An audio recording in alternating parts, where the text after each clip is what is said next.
I am Dana K. White, author of Organizing for the Rest of Us, available wherever books are sold. And we're going to talk about keepsake boxes today. So last week I talked about keep boxes, and there was some confusion by people who didn't watch to the end where I talked about how keep boxes are not the same thing as keepsake boxes. There was some confusion about that. So I wanted to talk about what is a keepsake box, how does it work? So I'm going to tell you what it is and what it isn't, how to choose a keepsake box, and some really valid options that you can use other than a keepsake box, okay? This is my keepsake box. I call it my Jefferson box. I got it when I was a little girl in an antique store in Jefferson, Texas with my mom, and she said, we're gonna get this, and you can put all your very favorite special things in there. Okay, so let's talk about what a keepsake box is and what it isn't, okay?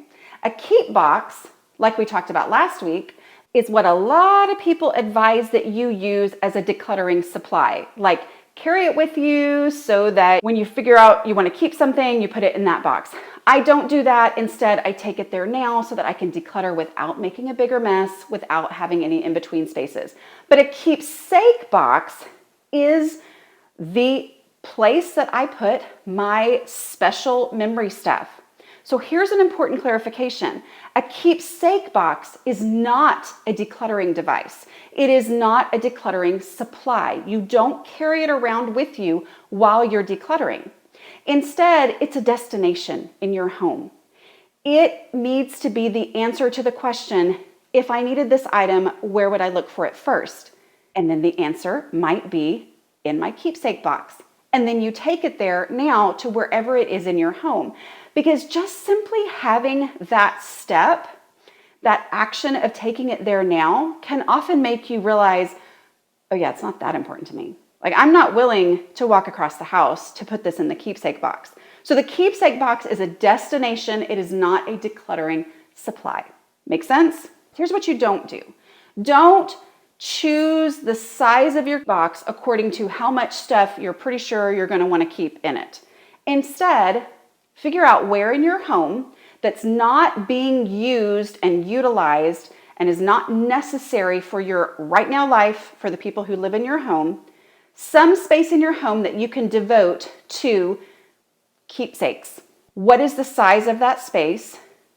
And then you get a keepsake box that will fit comfortably in that space, okay? So that space itself is a container. The keepsake box is a container. So you choose the size of the container according to the space that that container is going to live in that's not being used by other things. And that space it's going to live in is also a container. See what I'm saying? So that's how you pick it, according to the space you have, not what you think you're going to want to keep. Okay, let's talk about a couple of really valid options to use instead of the keepsake box. First of all, I want to say that your answer to the question, where would I look for this first, is the answer to that is where this item needs to live. And it only goes in the keepsake box if your answer is in the keepsake box. But like I have some sentimental, weird, keepsakey kind of things that I have a different answer for, and so I put them in the place where I would look for it first. For example, I kept one baby outfit from each of my kids that are all now adult sized. I kept one baby outfit each, and where I would look for those first is in my master bedroom closet. I don't do things according to where things should go, where the experts would put them. Instead, I put them where I would look for it first. So it goes there instead of in the keepsake box, which then means my keepsake box doesn't get filled up immediately. Okay, I take things to the first place where I would look for them. That's how I determine the home for things. And there's also what I consider to be the thing that I really try to do with sentimental stuff, and that is I do my best to use it.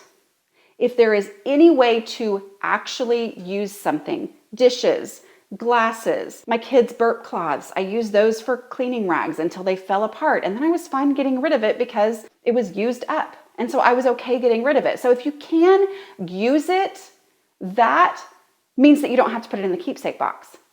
See what I'm saying? Use it. If it can be displayed, display it. My kids' cowboy boots, I haven't found a place where I'm going to display them in this house yet, but in our old house, I had those on a shelf and they were cute as can be because they were sentimental to me and I was able to display them and enjoy them. See what I'm saying? So if you can display it or if you can use it, do that instead of just keeping it in the keepsake box. And then there's one last thing.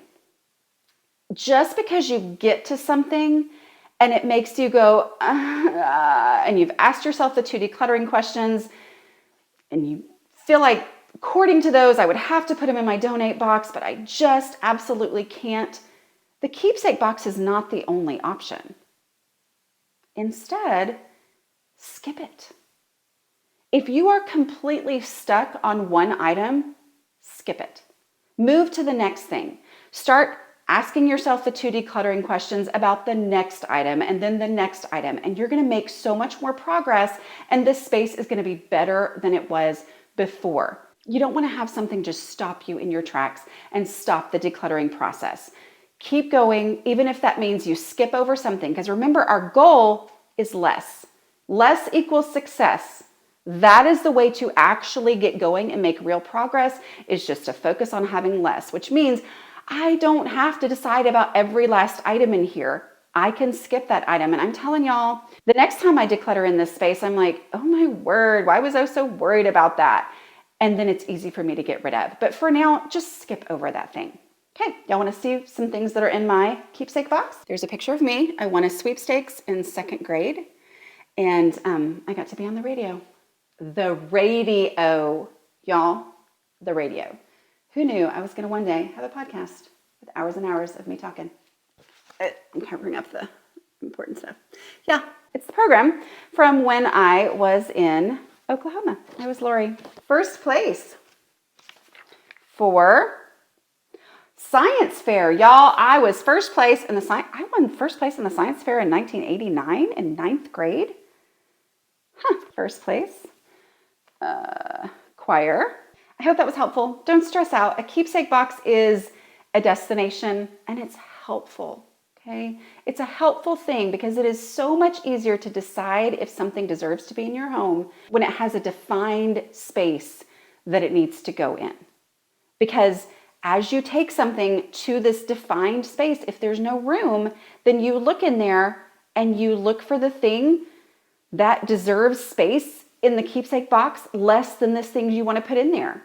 And then you take that out and you declutter it. And it's an easier, non-emotional way to determine which things deserve to stay in your home. And sometimes you take an item there and you look and you think, I'm not willing to get rid of anything that's already in the keepsake box. So this item is actually not as important as it was when my answer to the question, where would I look for it first, was in the keepsake box.